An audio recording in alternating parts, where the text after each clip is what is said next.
Livro 5º. Em torno de Rajagriva se erguem 5 formosas montanhas que guardam a cidade florestal do rei Bimbisara. São elas a verdejante Baiabara, coberta de grama aromática e palmeiras, Bipula, a cujo pé a fonte Sarsuti corre fervente, a sombreada Tapovan, cujos lagos brumosos refletem as rochas negras, que deixam filtrar dos seus cimos selvagens as águas que alimentam a terra. Ao sudoeste, erguem-se o pico de Sailagiri, refúgio dos abutres, e a leste, Ratnagiri, a montanha das gemas. Um caminho tortuoso coberto de pedras, gastas pelo roçar dos pés, que passa através dos campos de açafrão e pelos verdes bambuzais, e por baixo das mangueiras de folhagem sombria e das açoifeiteiras, perto das rochas de jaspe e mármore leitoso, de penhascos escarpados e de canteiros de flores silvestres, conduzindo a um sítio onde o dorso da montanha, voltado para o acaso, domina uma caverna coberta de figueiras silvestres.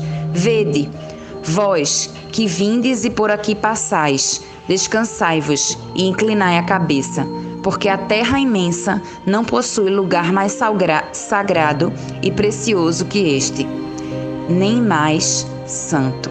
Foi aqui que nosso Senhor Buda se sentou, sofrendo os tórridos verões, as chuvas torrenciais, as auroras e os crepúsculos gelados, para salvar os homens, usando o traje amarelo, comendo como mendigo as magras migalhas devidas aos azares da caridade. À noite, deitava-se na relva, ao relento, sozinho, enquanto os chacais, que não dormem, uivavam ao redor de sua caverna, e os tigres famintos rugiam nos bosques. Ali permaneceu noite e dia, aquele que honra o mundo, castigando seu formoso corpo, feito para ser feliz, pelo jejum, as longas vigílias e as profundas e silenciosas meditações, tão prolongadas que a miúdo, enquanto refletia, tão imóvel quanto a rocha onde estava assentado.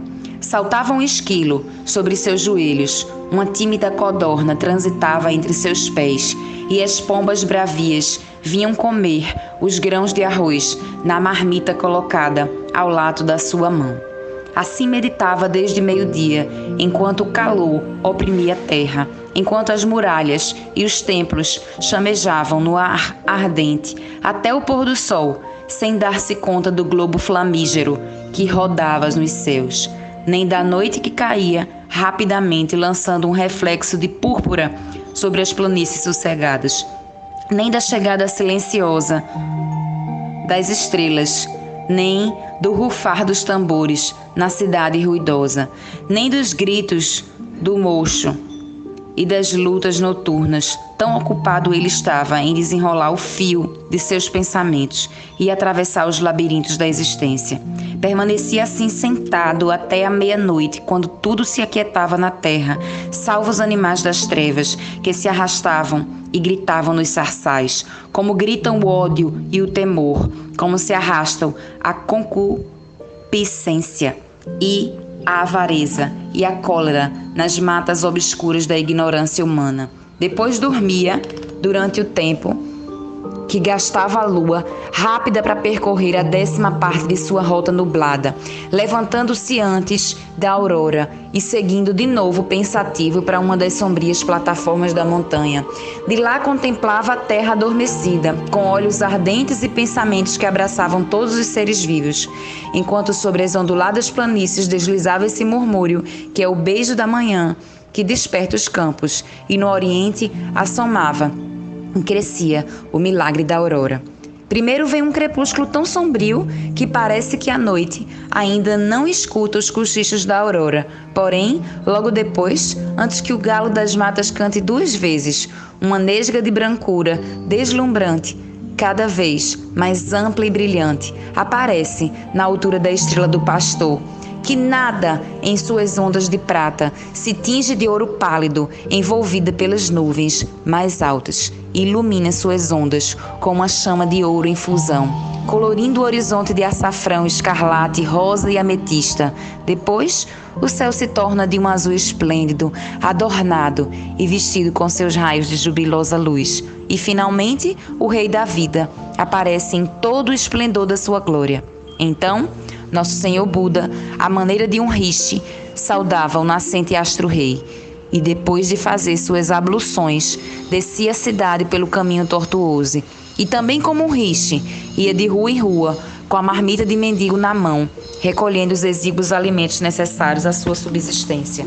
Sua marmita logo se enchia, porque todos os habitantes gritavam ao vê-lo: "Toma do nosso alimento, Senhor, e leva do nosso." Vendo seu rosto divino e seus olhos profundos. E as mães, quando viam passar Nosso Senhor, diziam a seus filhos que lhe beijassem os pés e tocassem seus frontes com os bordos de suas vestes, ou que corressem a encher seu jarro trazendo-lhe leite e bolos. E a miúdo, quando passava amável e tranquilo, irradiando celeste piedade, cheio de cuidados por aquelas gentes que não conhecia senão como seus semelhantes, os sombreados olhos negros de alguma donzela indiana, eram feridos por repentino amor e permaneciam extasiados diante daquela majestosa formosura, como se ela visse realizado seus olhos mais doces, e uma graça sobrenatural abrasava seu seio. Porém, ele passava com suas vestes amarelas e sua marmita de mendigo, retribuindo com uma palavra doce as dádivas desses corações, regressando em seguida à sua montanha solitária, para sentar-se entre os religiosos e escutá-los e interrogá-los sobre a ciência e os meios de chegar-se ao seu objeto. A meio caminho dos tranquilos bosques de Ratnagiri, além da cidade, porém sobre as cavernas, habitavam homens que consideravam o corpo inimigo da alma e a carne como um animal que é preciso encadear e domar com sofrimentos cruéis, até que a sensação do corpo da dor se aniquile e os torturados nervos não torturem mais o seu verdugo. Eram os iogues, os brahmacharis, os bhikkhus, rebanho lúgubre e descarnado que vivia separado. Uns mantinham os braços erguidos noite e dia, até que, enxangues e minados pela enfermidade, com as articulações anquilosadas, os membros rígidos saíssem de suas espáduas secas, com ramos mortos sobre as árvores. Outros haviam fechado suas mãos sobre as árvores, por tão largo tempo e com tão férrea e feroz energia que as unhas crescidas haviam atravessado as palmas das mãos ulceradas. Outros ainda caminhavam sobre sandálias guarnecidas com cravos agudos. Alguns dilaceravam o peito, a fronte e os músculos com objetos cortantes, ou os escarificavam com fogo, ora atravessando a carne com espinhos do mato e pontas de aço, ungindo o corpo com lodo e cinzas, deitando-se sobre as imundícies e cingindo sua cintura com farrapos arrancados aos mortos. Certo número habitava os lugares impuros, onde ardiam as fogueiras e viviam na companhia dos cadáveres, rodeados de milhanos que lançavam gritos penetrantes por cima dos fúnebres espojos. Outros gritavam 500 vezes por dia o nome de Shiva, tinham víboras sibilantes enroladas em torno dos seus pescoços curtidos e em seus flancos encovados, mantendo os pés paralíticos pregados nas curvas das pernas. Tal era essa espantosa assembleia. Seus crânios estavam cobertos de pústulas em virtude do calor tórrido, seus olhos remelentos, seus nervos e músculos encolhidos, seus rostos cavos e pálidos, como de um morto há 5 dias. Ali jazia um homem no pó, o qual cada tarde contava 1000 grãos de milho, os comia um por um com faminta paciência e assim morria de fome. Além, um outro misturava com seu alimento folhas amargas, a fim de não experimentar prazer em comê-lo. A seu lado se achava o infeliz santo que se havia mutilado a tal ponto que não tinha mais nem olhos, nem língua, nem sexo, aleijado e surdo. Desta forma, o corpo era aniquilado pela mente, pela glória de tantos sofrimentos, e ganhariam a bênção, dizem os livros sagrados, com sua desgraça que fazia enrusbecer os deuses, que lhes enviavam, fazendo os homens semelhantes a eles, mais fortes para sofrer que o inferno para torturar. Nosso Senhor, olhando tristemente para um deles, o chefe desses infelizes, disse-lhe: ó, tu que sofres tanto, há vários meses que habito esta montanha, eu que busco a verdade, e vos vejo todos torturados de maneira tão lamentável, por que ajuntais males à vida que já é má?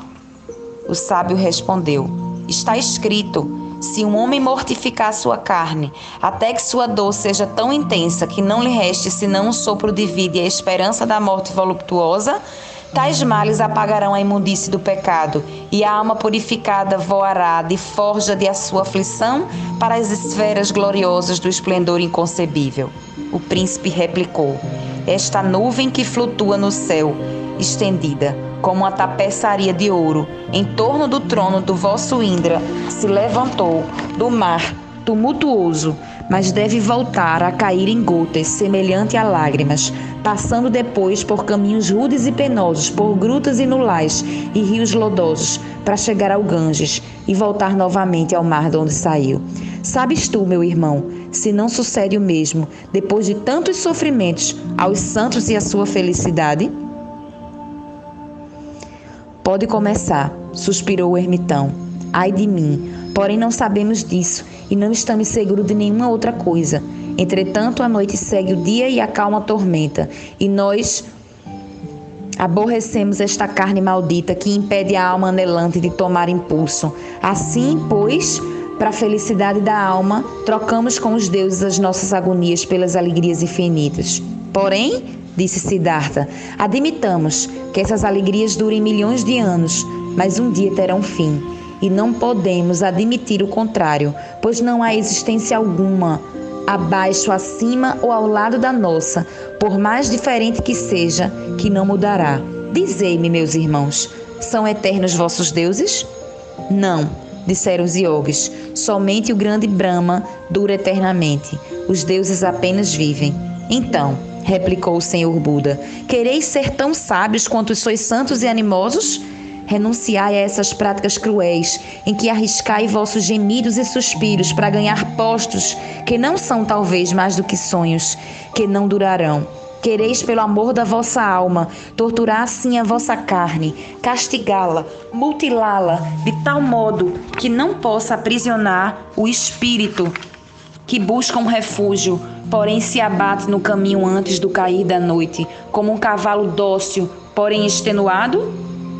Quereis, tristes as setas, estragar e destruir esta bela morada que habitamos depois de um doloroso passado, cujas janelas nos dão luz, a pequena luz, por cujo meio olhamos para fora, para sabermos se a aurora vai aparecer e onde se encontra o melhor caminho. Então, exclamaram, elegemos esta senda e a seguiremos até o fim, Rajaputra. Ainda que todas as suas pedras fossem de fogo, esperando a morte. Dize-nos se conheces um caminho melhor. Ao contrário, que a paz vá contigo. Continuou seu caminho agoniado de tristeza, considerando que os homens temem tanto morrer, que estão espantados pelo temor, que desejam viver tanto que não se atrevem a amar a vida. Que desejam viver tanto que não se atrevem a amar a vida. Antes, ao contrário, a atormentam com atrozes penitências, talvez para deleitar os deuses que recusam a felicidade ao homem, possivelmente para iludir o inferno, depois de haver aceso para si próprios outros infernos, ou talvez num acesso de santa loucura, esperando que a alma escapará mais facilmente de sua carne dolorida. Ó, florzinhas dos campos, disse Siddhartha, que volveis vossas ternas corolas para o sol, felizes por verem a luz, reconhecidas pelo doce perfume, e faustosos, vestidos dourados, argênteos e purpúreos, que se vos deram, nenhuma de vós renúncia a sua pura existência. Nenhuma se despoja da sua feliz formosura. Ó palmeiras que vos erguei, desejosas de perfurar o céu e aspirar o sopro do vento que vem do Himalaia e dos frescos oceanos azuis. Qual é vosso segredo de crescer tão contentes, desde vosso primeiro broto até a época em que dais frutos, murmurando canções ensolaradas em vossas folhagens copadas? E vós, que tão alegremente viveis nas árvores, periquitos de voo rápido, abelheiros, rouxinóis e pombos, nenhum de vós detesta sua existência e não se esforça por obter outra melhor, procurando os sofrimentos. Porém, o homem que vos mata, sendo ele o amo, é sábio, e a sabedoria, nutrida de sangue, cresce assim no meio dos sofrimentos que a si mesmo e aos outros ocasiona. Enquanto falava o mestre, viu-se elevar da montanha uma nuvem de pó, levantada por um rebanho de cabras brancas e carneiros negros, que avançavam lentamente, detendo-se para espalhar-se por entre as brenhas, separando-se do caminho nos lugares onde espelhavam arroios e onde pendiam figos silvestres das figueiras. Porém, enquanto se afastavam, o pastor gritava, atirava-lhe pedras com sua funda e continuava seu caminho, conduzindo para a planície o dócil rebanho. Encontrou uma ovelha e 2 cordeirinhos. Um deles havia recebido um golpe que o estropiara e caminhava penosamente, sangrando, enquanto o outro saltava alegremente. E sua mãe, inquieta, corria daqui para ali, pelo temor de perder um dos seus pequenos. Quando Nosso Senhor notou isso, tomou ternamente o cordeirinho ferido em seus braços, dizendo: Pobre mãe do lanoso cordeirinho, tranquiliza-te, onde quer que vás, eu levarei teu querido filhinho. É preferível impedir que sofra um animal do que permanecer sentado contemplando os males do universo nessas cavernas, em companhia dos sacerdotes que rezam. Porém, disse os sacerdotes, por que, meus amigos, levais este rebanho para a planície, ao declinar o dia? Desde quando se conduz assim à tarde o gado lanígero? E os pastores responderam, ordenaram-nos levar em cabras, 100 cabras, para o sacrifício, e 100 carneiros, que nosso Senhor o Rei quer imolar esta noite, em honra de seus deuses. Então disse o mestre, quero ir convosco.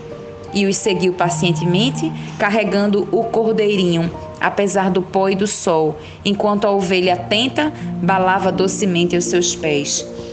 Quando chegaram à beira do rio, uma jovem senhora, de olhos de pomba, com as faces banhadas de lágrimas e as mãos juntas, saudou ajoelhando-se. Senhor, disse ela, tu és aquele que ontem teve piedade de mim, no meio destas figueiras, onde vivia só, criando meu filho. Porém este, brincando entre as flores, encontrou uma serpente, que se enrolou no pulso, e enquanto ele ria, exasperava-se a língua bífida que se agitava na boca aberta do seu frio companheiro do brinquedo. Porém, ai de mim, logo se fez pálido e silencioso. Não podia imaginar por que deixava de brincar e por que caía seus lábios dos meus seios. E alguém disse, está envenenado.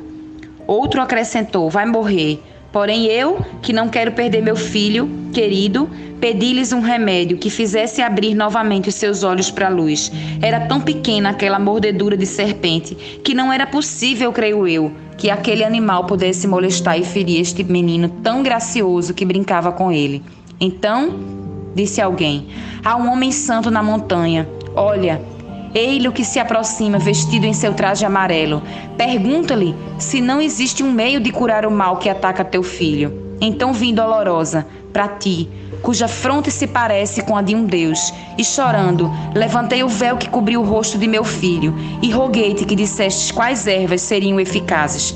E tu, Senhor, não me repeliste, ao contrário, o olhaste com olhos ternos, e o tocaste com a mão paciente. Depois, estendendo novamente o véu, disseste, sim, irmãzinha, há uma coisa que poderá curá-lo logo, a ele e a ti também, se puderes encontrá-la, porque quem consulta um médico tem que levar o que prescreve. Peço-te, portanto, arranjar uma tola, um peso de rúpia, que são 8 gramas aproximadamente, de semente de mostarda, da casa de nenhuma família que tenha perdido algum de seus membros, pai, mãe, irmãos, filhos, servos. Se encontrares semelhante remédio, teu filho recuperará a vida. Assim falaste, meu senhor. O mestre respondeu com um inefável sorriso de ternura. Sim, eu disse isto, querida Kisagotami. Porém, encontraste a semente? Andei, senhor, apertando contra meu seio meu filho, que já estava frio, e pedi em cada choça, aqui nas selvas, até os limites da cidade, dizendo: peço-lhes a bondade de dar-me uma tola de mostarda negra. E todos os que a tinham me deram. Porque os pobres são compassivos para os pobres. Porém, quando perguntava: há por acaso amigos meus, alguém que tenha morrido antes em vossa casa, marido, esposa, filho ou escravo? Respondiam: ó, minha amiga, que perguntais? Os mortos são numerosos e os vivos são raros. Então, devolvi a mostarda e agradecia tristemente, dirigindo-me a outras pessoas. Porém, estas me diziam: aqui está a mostarda, porém perdemos nosso escravo. Outros: aqui está a semente, porém meu marido morreu. Outros ainda: aqui está a semente, mas aquele que semeou morreu entre a estação das chuvas e da colheita. Ah, Senhor, não consegui encontrar uma única casa que não tivesse sido visitada pela morte. Por isso, deixei sobre as vinhas silvestres, à margem do rio, meu filho, que não queria mamar nem sorrir. E vim ver teu rosto, beijar teus pés e suplicar-te que me indiques onde podereis encontrar esta semente, sem encontrar ao mesmo tempo a morte, se meu filho ainda não morreu, como temo e segundo já me disseram. Minha irmã, disse o mestre, buscando o que ninguém pode encontrar, encontraste este bálsamo amargo que queria dar-te. Aquele que amas dormiu ontem o sono da morte sobre teu seio. Agora tu já sabes que o mundo imenso chora uma dor semelhante à tua. O sofrimento que todos os corações suportam é menos pesado para todos eles. Olha, derramaria o meu sangue se isto pudesse deter tuas lágrimas e dar-me o segredo desta maldição, que faz do amor uma causa de angústia e que, através dos prados floridos, leva ao sacrifício. Como são conduzidos estes animais mudos, os homens que são seus amos. Eu busco este segredo. Sepulta teu filho.